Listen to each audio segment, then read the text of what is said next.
He had many faults, but it's a sad, sad blow. Were you with him at the end? No, he died abroad, in Paris, in fact. I had a telegram last night from the manager of the hotel. Was the cause of death mentioned? A severe chill, it seems.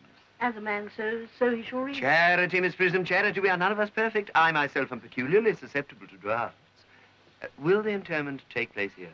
No, he seems to have expressed a desire to be buried in Paris. In Paris? That hardly points to any serious state of mind at the last. You would, no doubt, wish me to make some slight allusion to this tragic domestic affliction next Sunday. My sermon on the meaning of the man in the wilderness can be adapted to any occasion, joyful or distressing. Yes. I have preached it at harvest celebrations, christenings, confirmations. That reminds me, Dr. Chasuble.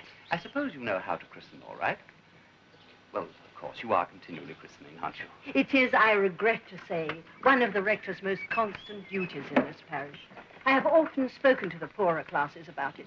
They don't seem to know what thrift is. Is there any particular infant in whom you're interested, Mr. Worthing? Your brother was, I believe, unmarried, was he not? Oh, it is not for any child, dear doctor. No. The fact is, I would like to be christened myself. Yes. This afternoon, if you've got nothing better to do. I don't know if you think I'm a little too old now. Not at all. The sprinkling and, indeed, immersion of adults is a perfectly canonical practice. Immersion? You need have no apprehension. Sprinkling is all that is necessary, or indeed, I think, advisable. Our weather is so changeable. At what hour would you wish the ceremony performed? Well, I might trot round about 5, if that would suit you. Perfectly. I have 2 similar ceremonies to perform at that time. Oh. A case of twins that occurred recently in one of the outlying cottages on your own estate. Poor Jenkins, the carter, a most hard-working man. Oh, I don't see any point in being christened along with other babies. That would be childish. Well, how past 5 do? Admirably.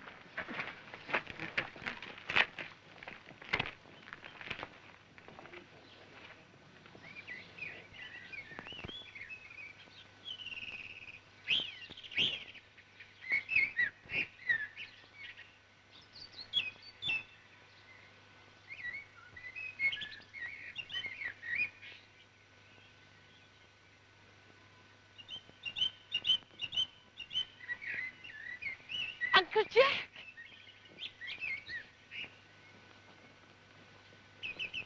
Uncle Jack! Oh, I am pleased to see you. But what horrid clothes you have got on. Do go and change them. My child. What is the matter, Uncle Jack? Do be happy. I've got such a surprise for you. Who do you think is here? Your brother. Who? Your brother Ernest. Oh, nonsense. I haven't got a brother. Oh, Uncle Jack, don't say that. However badly he may have behaved to you in the past, he is still your brother. You couldn't be so heartless as to disown him. You will shake hands with him, won't you, Uncle Jack? These are very joyful tidings.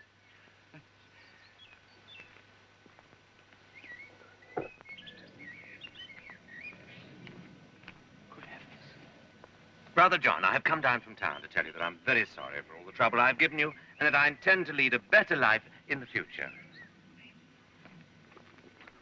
Uncle Jack, you are not going to refuse your own brother's hand. Nothing would induce me to take his hand. I think his coming down here disgraceful, and he knows perfectly well why. Uncle Jack, do be nice.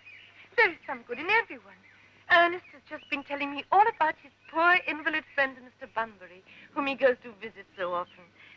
Surely there must be much good in one who is kind to an invalid and leaves the pleasures of London to sit by a bed of pain. He's been talking about Bunbury, has he? Yes, Ernest has been telling me all about poor Mr. Bunbury and his terrible state of health. Well, I won't have him talk to you about Bunbury or about anything else.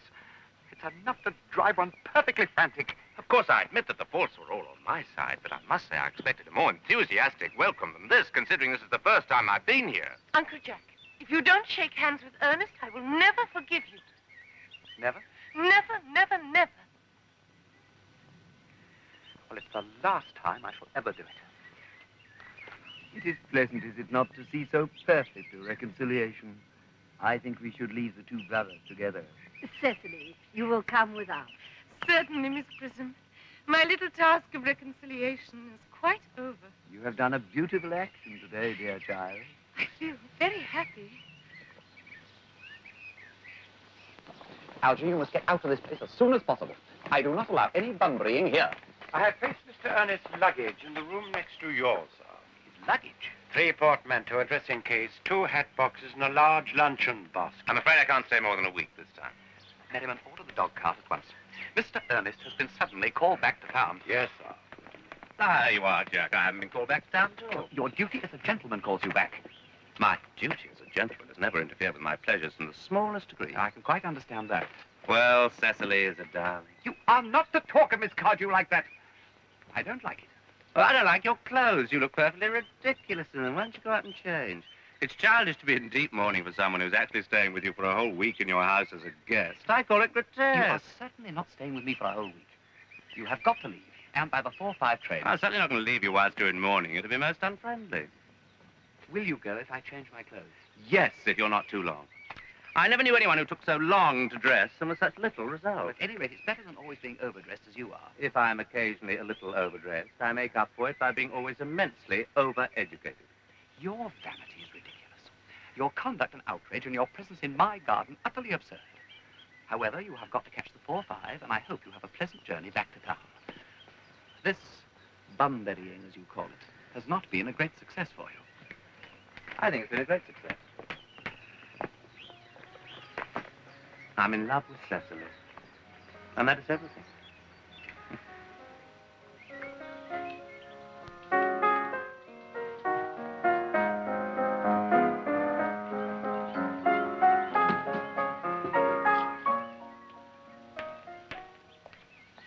Oh, I thought you were with Uncle Jack.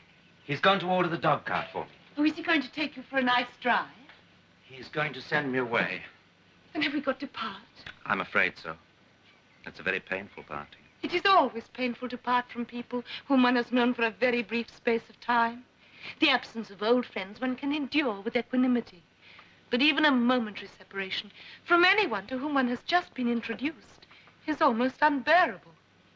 I hope, Cecily, I shall not offend you if I state quite frankly and openly that you seem to me to be the visible personification of absolute perfection. I think your frankness does you great credit, Ernest. If you will allow me,